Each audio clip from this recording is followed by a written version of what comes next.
बिस्मिल्लाहिर्रहमानिर्रहीम अस्सलाम वालेकुम। आज हम एक्सरसाइज 4.6 का क्वेश्चन नंबर 5 स्टार्ट करते हैं। For what value of n, आपको कह रहे हैं कि आपने n की वैल्यू फाइंड करनी है। आपके पास वैल्यू गिवन है b harmonic mean between a and b।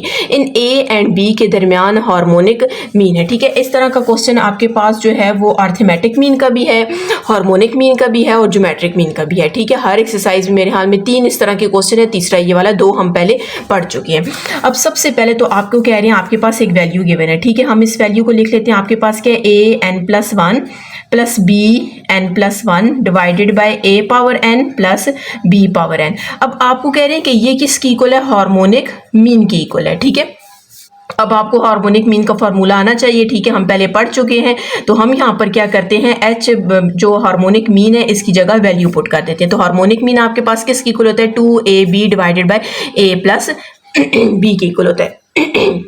अब यहाँ से हम क्या करते हैं, क्रॉस मल्टीप्लाई कर देते हैं। ठीक है, इसको सिंप्लीफाई करेंगे और ये जो आपके पास n है, हमने इस n की क्या करनी है, वैल्यू फाइंड करनी है। ठीक है, तो सबसे पहले तो हम क्या करते हैं, इस a प्लस b को इधर ले आते हैं। आपके पास a प्लस b और अंदर कौन सी वैल्यू आ जाएगी, a power n plus 1 and b power n plus 1 आ जाएगा। इज इक्वल्स टू, यहाँ पर आपके पास 2ab है और यहाँ पर आपके पास ये वाली वैल्यू आ जाएगी a n plus b n। अब हम मैं क्या करूँगी, इसको भी अंदर मल्टीप्लाई कर देते हैं और इसको भी अंदर मल्टीप्लाई कर देते हैं। पहले a को दोनों के साथ मल्टीप्लाई करेंगे तो a पावर n प्लस 1 आ जाएगा और फिर a को इसके b के साथ करेंगे तो b n plus 1। Dot product को शो कर रहा है। ठीक है, अब मैं b को भी अंदर मल्टीप्लाई कर देती हूँ तो b का आपके पास b a power n plus 1 आ जाएगा और प्लस b को अब इसके साथ मल्टीप्लाई करेंगे तो b n प्लस 1 आ जाएगा। इक्वल टू लगाकर मैं वैल्यू नीचे लिख लेती हूँ, इसको भी अंदर मल्टीप्लाई कर देना है।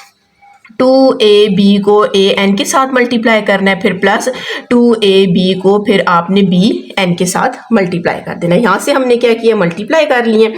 अब जो जो वैल्यू सिंप्लीफाई हो रही है हम उनको सिंप्लीफाई करेंगे। अब यहाँ पर देखें बेसिस सेम है तो पावर्स ऐड हो जाएंगी। तो यहाँ पर आपके पास एक पावर इसकी 1 है प्लस और ये n प्लस 1 आ जाएगी। एक मैंने इसकी लिखी और ये n प्लस 1 वैसे ही लिखेगा। ये अब और सिंप्लीफाई नहीं हो सकता, आपने इसको वैसे ही रख देना है। ठीक है, ये भी और सिंप्लीफाई नहीं हो सकता, आपने इसको भी वैसे ही रख देना है। अब इन दोनों की भी बेसिस सेम है तो पावर्स ऐड हो जाएंगी। तो इसकी पावर 1 है, 1 लिख ली और साथ में यहाँ पर n प्लस 1 आ जाएगा। इक्वल टू, उसके बाद आपके पास ये वाली वैल्यू, तो अगर आप इसको देखें तो ये 2, ये अच्छा, अब b को तो हम वैसे ही रखेंगे, लेकिन ये आपके पास a और a है, इन दोनों की बेसिस सेम है तो इनकी पावर ऐड करेंगे। इसकी पावर n है तो ये लिख लिया और इसकी पावर 1 है तो आपने 1 लिख लिया और साथ में यहाँ पर ये भी वैसे ही आ जाएगा। प्लस इधर 2 आप लिखेंगे, a लिखेंगे। अब इन दोनों की पावर बेसिस सेम है तो इन दोनों की पावर्स को ऐड करेंगे तो n प्लस 1, इसकी 1 है और ये n प्लस 1 हो जाएगा। ठीक है, अब हम इसको और सिंप्लीफाई कर लेते हैं। n को मैं पहले लिख लेती हूँ, 1 और 1 कितना हो जाएगा, 2 हो जाएगा। ठीक है, ये आपके पास सिंप्लीफाई और नहीं होता है, इसको आप वैसे ही रखें। ठीक है, b और a n प्लस 1 ये भी सिंप्लीफाई नहीं हो रहा, b ये n लिखेंगे और ये 1 और 1 कितना हो जाएगा, आपके पास 2 हो जाएगा। ठीक है, यहाँ पर आपके पास और सिंप्लीफाई नहीं हो सकता, आपने इस वैल्यू को वैसे ही रखना है। ठीक है, प्लस 2ab की पावर n प्लस 1। अब यहाँ पर आप जरा गौर करें, ये दोनों वैल्यू तकरीबन एक जैसी हैं और ये दो वैल्यूज हम क्या करते हैं, इक्वल टू के इस साइड पे ले आते हैं, क्योंकि ये दोनों वैल्यूज यहाँ पर भी हैं तो हम इनको सिंप्लीफाई कर लेंगे। ठीक है, तो सबसे पहले ये a n प्लस 2 को वैसे ही रख लें और साथ में ये वाली वैल्यू b n प्लस 2 को भी हम यहाँ पर रख देते हैं। ये वाली वैल्यू पहले मैं पूरी वैसे ही लिख लेती हूँ, a n plus 1 b n plus 1 और ये b आ जाएगा और plus 2a b n plus 1। अब ये दो वैल्यूज हैं तो पहले मैं इसको लेकर आती हूँ, प्लस है तो यहाँ पर माइनस हो जाएगा, a dot b n plus 1 आ जाएगा और ये प्लस है तो इधर आके माइनस हो जाएगा तो b a n प्लस 1। अब इस वैल्यू को तो फिलहाल आप वैसे ही रखें, n plus 2 plus b n plus 2 आ जाएगा। अब यहाँ पर आपने जरा गौर करना है, ये a n प्लस 1 b और a n प्लस 1 b ये दोनों एक जैसे हैं। ठीक है, b को आप बाद में लिख लें, ये दोनों एक जैसी वैल्यूज हैं। ठीक है, इसके साथ कुछ नहीं है तो 1 है। ठीक है, इसके साथ भी कुछ नहीं है तो 1 है। ठीक है, ये देखें a n प्लस 1 और b, 2 को 1 में से माइनस करेंगे तो 1 ही रह जाएगा और ग्रेटर वैल्यू के साथ पॉजिटिव साइन है तो इसका मतलब है यहाँ पर b a n प्लस 1 सिर्फ b आ जाएगा। ठीक है, इसी तरह b n plus 1 a b n plus, ये दोनों सेम है तो 2 में से 1 को माइनस करेंगे, ग्रेटर वैल्यू के साथ प्लस का साइन है, प्लस लगा देते हैं। 2 को 1 में से 1 माइनस करेंगे, 1 आएगा, 1 आप बेशक ना लिखें तो यहाँ पर आ जाएगा b n प्लस 1 आ जाएगा। हमारे पास यहाँ तक ये वैल्यू आ चुकी है। अब यहाँ से आप जरा गौर करें कि हमारे पास, अच्छा अब इसको सॉल्व करने के लिए हम थोड़ा सा इसको और सिंप्लीफाई करते हैं। सबसे पहले ये जो an+1 और ये वाला, इन दोनों को एक n+2 और इसको एक साइड पे लिख लेते हैं। आप लिखेंगे an+2 और इस वैल्यू को मैं इधर ले आती हूँ तो ये -an+1 b हो जाएगा, ठीक है, इक्वल्स टू abn+1, मतलब जिनके ऊपर पावर उनको एक जगह रख लेते हैं, प्लस है तो ये यहाँ पर आके -bn+2 हो जाएगा। अब यहाँ पर देखें, यहाँ पर an+1 है, यहाँ पर भी an+1 है। आप इसको यूं भी करके लिख सकते हैं an+1+1 यूं भी लिख सकते हैं। ठहरे, पहले इसको हम इस तरह थोड़ा सा सिंप्लीफाई करके लिख लेते हैं, बाद में इसको सॉल्व करते हैं, ठीक है। b, इसको भी हम अलग कर लिख लेते हैं n+1, मतलब 2 को मैंने स्प्लिट कर दिया। अब आप देखें an+1 इसमें भी है, an+1 इसमें भी है, तो हम यहाँ से क्या करते हैं, an+1 को कॉमन ले लेते हैं, तो यहाँ पर a की पावर 1 रह जाएगा, ठीक है, और यहाँ पर माइनस ये कॉमन चला जाएगा, तो यहाँ पर आपके पास सिर्फ b रह जाएगा। और इस तरह bn+1 को भी हम कॉमन ले लेते हैं, तो अगर कॉमन लेंगे तो यहाँ पर b रह जाएगा माइनस, अब ये bn+1 कॉमन लेंगे तो b की पावर 1 आपके पास रह जाएगी। हम यहाँ से क्या करते हैं, a-b और ये a-b को कैंसिल कर देते हैं, तो हमारे पास क्या रह जाएगा, an+1 रह जाएगा और इस साइड पे आपके पास bn+1 रह जाएगा। अब यहाँ पर अगर आप इसके साथ 1 लिख ले तो कोई फर्क पड़ेगा, क्योंकि 1 किसी भी वैल्यू से मल्टीप्लाई होता है तो वही ही वैल्यू आती है।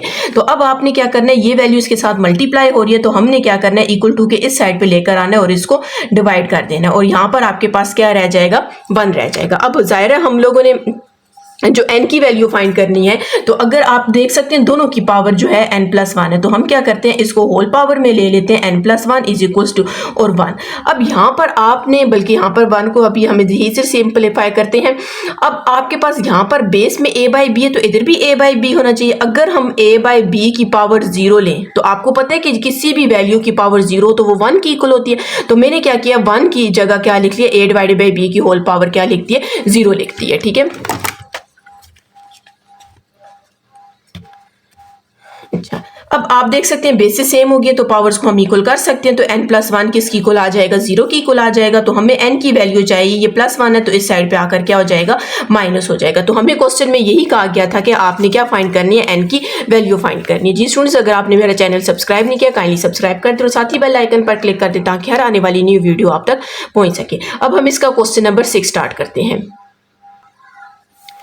जी, क्वेश्चन नंबर 6 है, insert 2 harmonic means between 12 and 48। आपको कह रहे हैं कि आपने 2 हार्मोनिक मीन इंसर्ट करने हैं 12 और 48 के दरमियान, ठीक है। सबसे पहले तो आप लिख सकते हैं, let H1 and H2 are 2 harmonic means, ठीक है। हमारे पास 2 हार्मोनिक मीन्स है। अब हम इसको क्या करते हैं, 12 और 48 के दरमियान इंसर्ट करते हैं। कैसे करेंगे, 12 लिखेंगे, फिर उसके बाद H1 लिखेंगे, फिर H2 लिखेंगे और फिर 48 आ जाएगा, ठीक है। हमारे पास ये एक हार्मोनिक सीरीज आपके पास बन गई है, ठीक है। मतलब अब आपको कह रहे हैं कि आपने H1 और H2 क्या करना है, फाइंड करना है, ठीक है। तो सबसे पहले तो ये आपके पास कौन सी है, हार्मोनिक प्रोग्रेशन भी कह सकते हैं, हार्मोनिक सीक्वेंस भी कह सकते हैं, ठीक है। हार्मोनिक प्रोग्रेशन आ जाएगी। अब आपको पता है कि क्वेश्चन में मैंने आपको इस एक्सरसाइज के स्टार्ट में बताया था कि हार्मोनिक सीक्वेंस की, हार्मोनिक प्रोग्रेशन की डेफिनेशन ये है कि अरिथमेटिक सीक्वेंस का रेसिप्रोकल होता है। तो सबसे पहले हम इसको सॉल्व करने के लिए हमें अरिथमेटिक मीन में ये वाली सीरीज चाहिए। तो अरिथमेटिक मीन में जब इसको आप कन्वर्ट करेंगे तो आपके पास क्या आ जाएगा, रेसिप्रोकल इनका आ जाएगा, ठीक है। 1/H2 एंड 1/48 आ जाएगा। ये अब आपके पास किस में कन्वर्ट हो गया, हार्मोनिक प्रोग्रेशन में कन्वर्ट हो चुकी है। अब हमें H1 और H2 चाहिए। हम थोड़ा सा इसको यूं कर लेते हैं, और करके आप लिखेंगे 1/12। इस 1/H1 को हम A1 कह देते हैं, इसको हम A2 कह देते हैं, और ये 1/48। क्यों, क्योंकि ये भी आपके पास हार्मोनिक प्रोग्रेशन है। हमने इसको क्यों चेंज किया, क्योंकि जाहिर है इसमें H1 H2 फिर भी हार्मोनिक आ रहे हैं, हमने टोटली इसको किस में कन्वर्ट कर दिया, हार्मोनिक प्रोग्रेशन में कन्वर्ट कर दिया। अब यहाँ पर अगर आप देखें तो इस जो सीक्वेंस है आपके पास, इसमें A1 हमारे पास क्या 1/12 है, ठीक है, और AN लास्ट टर्म को कहते हैं, वो हमारे पास 1/48 है, और n आपके पास 1 2 3 4 है। तो यहाँ पर n हमने कितना लिख दिया, 4 लिख दिया। अब यहाँ से हम लोगों को ज़ाहिर है आपको इंसर्ट का जब कहा जाए तो आप इस लिहाज से, मतलब ये an is equal to A1 ND चाहिए। आपके पास A1 भी है, N भी है, लेकिन D नहीं है। तो हम सबसे पहले क्या करेंगे, D फाइंड करेंगे। ये ऊपर वाला जो आपके पास n टर्म का फार्मूला है, ये हम यहाँ पर अप्लाई करते हैं। AN is equal to A1 plus N -1 into D. A N की वैल्यू हमारे पास कितनी है 1 डिवाइड बाई 48 है, ठीक है। A1 हमारे पास 1 डिवाइड बाई 12 है, एन हमारे पास 4 -1 इंटू डी। डी आपने क्या करना है फाइंड कर देना है। सबसे पहले तो ये 1/12 को आप इस साइड पे ले आए तो 1 divided by 48 minus 1 divided by 12 is equal to 4 -1 करेंगे तो आपके पास कितना आ जाएगा 3D आ जाएगा। अब आपने 12 और 48 का एलसीएम लेना है तो आपके पास 48 ही आ जाएगा, ठीक है। 1 माइनस बल्कि चले पूरा एलसीएम 48 को 1 से मल्टीप्लाई करेंगे 48 आएगा 1, और 12 को आप किस से मल्टीप्लाई करेंगे 48 आए 12 को आप 4 से 4 2 टाइम्स 8 4 1 जी 4 से करेंगे और यहाँ पर आपके पास क्या आ जाएगा 3D आ जाएगा, ठीक है। यहाँ पर आपने क्या करना है 1 को 1 से मल्टीप्लाई किया 1 1 4 टाइम्स 4 डिवाइडेड बाय 48 और यहाँ पर आपके पास 3D आ जाएगा। या आप जब माइनस करेंगे तो हमारे पास कितना आ जाएगा -3 divided by 48 is equals to 3D। 3 से कैंसिल हो जाएगा तो इसका मतलब D की वैल्यू आपके पास -1 डिवाइडेड बाय 48 आ जाएगी। अब आपको कहा गया था कि आपने अर्थमेटिक मीन मतलब A1 और A2 फाइंड करना है, इंसर्ट करना है, तो उसका फार्मूला आपके पास क्या होता है AN is equals to A1 plus ND आपके पास फार्मूला होता है, ठीक है। अब हम इसमें वैल्यूज पुट करते हैं। सबसे पहले हमने अभी फिर हम हार्मोनिक जो इंसर्ट किए थे वो नहीं फाइंड करेंगे, अभी हम पहले A1 और A2 फाइंड करेंगे। जब इन दोनों का आंसर आ जाएगा इसी का ही रेसिप्रोकल लेंगे तो आपके पास क्या फाइंड हो जाएगा H1 और H2 फाइंड हो जाएगा, ठीक है। अब हमें N आपके पास यहाँ पर क्या 1 है क्योंकि आपने A1 फाइंड करना है। A1 की वैल्यू आपके पास 1 डिवाइडेड बाई 12 है, ठीक है, प्लस N की वैल्यू हमारे पास यहाँ पर 1 है और D हमारे पास -1 डिवाइडेड बाई 48 आया, ठीक है। इसको मैं सिंप्लीफाई कर देती हूँ 1 divided by 12 plus minus -1 divided by 48 आ जाएगा, ठीक है। आपने इसको जब सिंप्लीफाई करेंगे इसका एलसीएम लेंगे तो हमारे पास यहाँ पर क्या आ जाएगा 48 नीचे आ जाएगा एलसीएम में, तो 1 और 3 टाइम्स आ जाएगा -1 और 1 आ जाएगा, ठीक है। ये आप एलसीएम पढ़ चुके हैं। यहाँ पर आपके पास क्या आ जाएगा 12 4 टाइम्स 48 होगा 4 -1 डिवाइडेड बाय 48, तो ये आपके पास कितना आ जाएगा 3 डिवाइडेड बाय 48, मतलब A1 जो आपके पास है 3 डिवाइडेड बाय 48 आया। इसी तरह हम अब A2 भी फाइंड करते हैं। A2 आप जब फाइंड करेंगे तो हमारे पास क्या है A1 हमारे पास 1 डिवाइडेड बाई 12 है, ठीक है। N आपके पास 2 है और D हमारे पास -1 डिवाइडेड बाई 48 है, ठीक है। तो यहाँ पर आपके पास 1 डिवाइडेड बाई 12 आ जाएगा प्लस -2 डिवाइडेड बाई 48 आ जाएगा। अब आपने यहाँ पर इसका एलसीएम लेना है तो एलसीएम 48 आ जाएगा 1 ब्रैकेट -2 ब्रैकेट 12 को 4 से मल्टीप्लाई करेंगे 48 आएगा और 48 को 1 से मल्टीप्लाई करेंगे तो 48 आएगा, ठीक है। अब हमने इसको आगे सॉल्व करना है तो यहाँ पर आपके पास लिख लेंगे A2 इज इक्वल्स टू आपके पास 4 को 1 से मल्टीप्लाई करेंगे 4 आ जाएगा और 2 को 1 से मल्टीप्लाई करेंगे 2 डिवाइडेड बाय 48 आ जाएगा। माइनस करेंगे तो 2 डिवाइडेड बाय 48 आ जाएगा। यहाँ पर आप कटिंग भी कर सकते हैं 2 1 is 2 2 टाइम्स 4 2 4 टाइम्स 8, तो हमारे पास A2 की वैल्यू क्या आ जाएगी 1 डिवाइडेड बाय 24। अब जाहिर है क्वेश्चन में आपको H1 और H2 फाइंड करना था तो H1 आपके पास अब हमारे पास क्या होगा इसका रेसिप्रोकल लेंगे, ठीक है। ये 3/48 है तो हमने क्या करना है 48/3 लिख देना है, 48 डिवाइडेड बाई 3 लेना है, ठीक है। और H2 आपके पास क्या है तो 1/24 तो ये 24/1 आएगा, तो आप इसको सिर्फ जस्ट क्या लिख लें 24 लिख लें, ठीक है। ये आपके पास क्वेश्चन नंबर 6 था। तो ये भी अगर इसकी भी आपके पास ये भी कटिंग हो सकती है, ठीक है। 3 1 is 3